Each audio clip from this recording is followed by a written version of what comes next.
Atate watu ufumu wanuze tifunisisa kukondwa nthawi zonse ifa matenda zonse zikulibeko umasiye zowawa zonse zikulibeko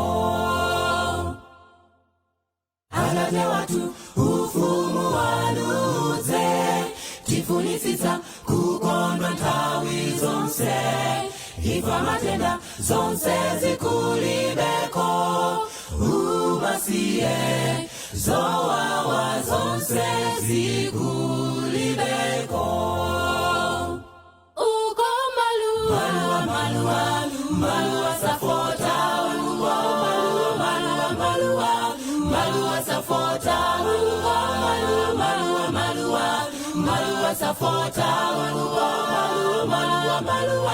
maluwa safota kumambatiza kondwa ni nthawi zonse umphawi njala zonse zizitatadi chisangalalo choposa chamuyaya aizona nilakalaka iziko ilo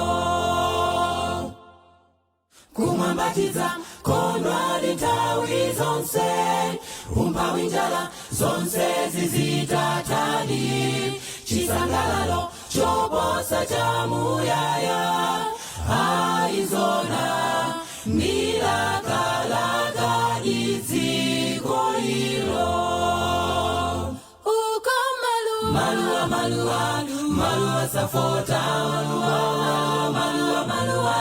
maluwa safota maluwa safota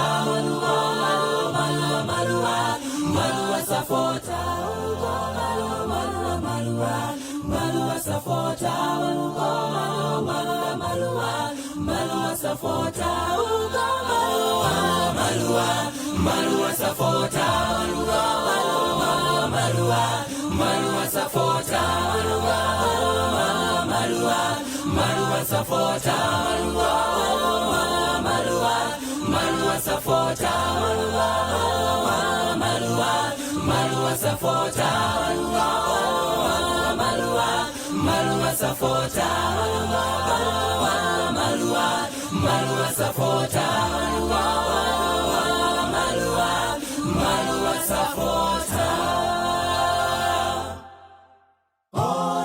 Hi, this is Divine Love, a group from Area for Night SDR Church.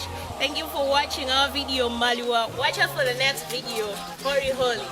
Thank you, we love you, bye. Bye. Bye.